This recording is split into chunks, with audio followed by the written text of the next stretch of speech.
So anyway, that pile's covered, and once a week, the whole thing's uncovered, and the pile is turned, like you would making compost.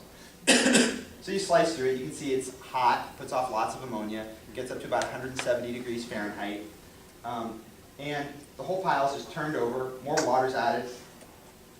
The floor is swept to get up any indigo that's sticking down in the clay, and then the whole thing's recovered and left for another week. So that process of turning the pile goes on for a little over 3 months, about 100 days. And back to this image, this is the pile at the very beginning. And remember, there's still all these bags down in the indigo that haven't been added in. So this pile is potentially even bigger than this. And at the end of 100 days, your pile shrinks down to this. But what's happened in this process is all the indigo that was contained in those leaves, the excess plant material has been burnt off, essentially, through the composting process, and you're left with the indigo. So you're taking all this indigo. You could take those fresh indigo leaves, the dried indigo leaves even from the plants, and dye with them, but you're only going to get a very pale color because the dye is not concentrated. And so by going through this process, you're concentrating down the dye, and it allows you to then have a dye stuff that will produce those really, really dark, rich blues and blacks that we're familiar with indigo. So then it's bagged and weighed. I'm weighing it.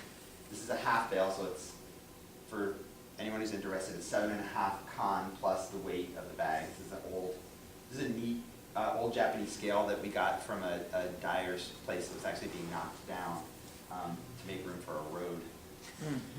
These are the bales of indigo. And just one of the interesting things to put this in perspective, I was joking that it's farming. So my first revelation with farming was that, like, wow, you could lose everything because of a bug in 24 hours.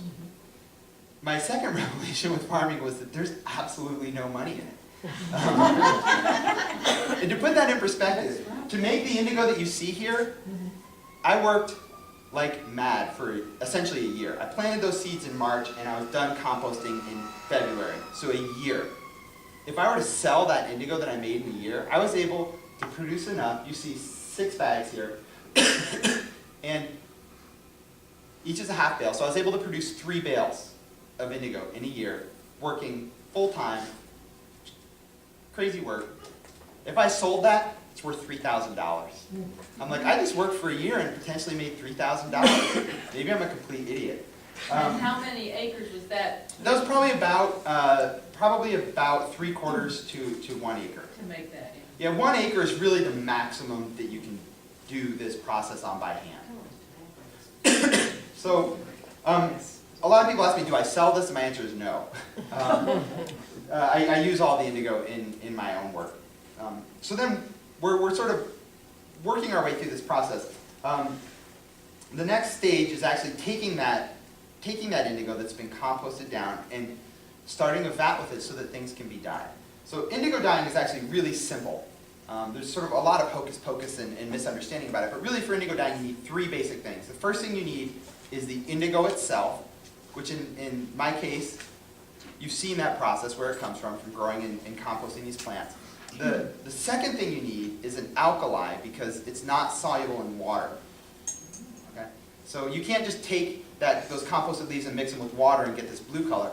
Excuse me. All that'll happen is the indigo will just settle to the bottom. So then you've got, so you need an alkali, in which case, for what I do, I use wood ash.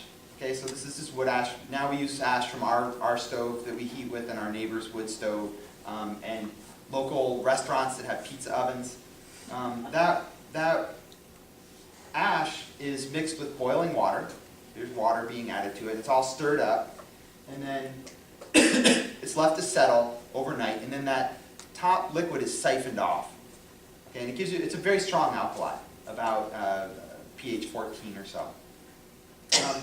And that's done multiple times with the same ash until you get 5 or 6 batches of what I call wood ash lye. It's not lye like you think of, like caustic soda, but it's from wood ash. And that is then mixed with limestone, powdered limestone, which is another alkali. So this is in the indigo vat that I use, and that's just the wood ash lye and the limestone. So the limestone's making it white. And then you take that composted indigo and put it in there. And At first, it's just like this brown sludge at the bottom, but if all goes well, as you can imagine, that composted indigo has tons of bacteria in it, and it contains a bacteria that is an aerobic bacteria, and under the right conditions comes to life, and that provides the third thing that you need for indigo dyeing. Remember, you need your indigo, the alkali, and you need reduction and oxidation. Reduction is simply the removal of an oxygen molecule. And there's these aerobic bacteria in the composted plant indigo leaves that comes to life and literally eats the oxygen out of the vat. And in doing so, it chemically reduces the indigo. And you know that's happening when you start to get this crazy metallic film forming on the surface of your vat. That's how you know that reduction is happening. And at that point, the vat's only about half full. So once you can see how purple this is here and how that brown, all those brown bubbles have started turning blue. And little by little, the vat's filled up. And you can see more and more fermentation happens over time, and the blue bubbles turn darker and darker blue. And little by little, the vat's filled up until it's totally full, and then you can begin dyeing things. Okay, so this is just when it's filling up, you're adding things to it? adding just the wood ash lye. Just the wood Just ash that lye. wood ash lye. How, you're showing us a vat, how many gallons of wood ash are you using per how many pounds? That's of about indigo? 40 pounds of wood ash, and it's a 70-some gallon vat. And how much indigo is in? A half a bale, so Half a bale, huh? 28 kilos, so somewhere 60-some pounds. So when you do the dyeing, is it time sensitive? Yes.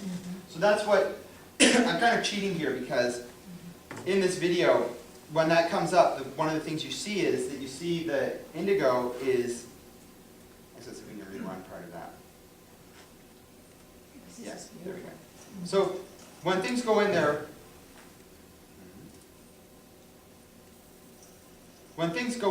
they're white, but the reduced indigo is not blue. When it's had that oxygen molecule removed, it's not blue. It's actually sort of a yellowish green color. Okay, so you can see that when this comes up, and it is time sensitive. The amount of time it spends in there. I'm actually letting this sit in the vat for about 30 minutes, but I'm not showing you that because to make you sit here for 30 minutes and watch that's pretty boring. But you can see this color change, how this is sort of a greenish color. And within 30 seconds or so, it turns to blue. Now, what I've done here in that crossfade is that I kind of cheated, and I've shown you something that there's two things to the dyeing process: the amount of time it spends in the vat and the number of times it goes into the vat. And to get something this dark in the vat, it's been dyed 15 times. I think what I wanted to know is how long is that bath? Oh, how long is the vat good for? Each vat, depending on how much you use it, has a lifespan of anywhere from 4 months to 2 years. Oh, really? Oh, okay. Yeah, and you can dye pretty much equal 1 pound of dye stuff, 1 pound of fiber to a really dark shade. It's just a quick way of figuring. So you can actually dye quite a lot of material with it. Okay?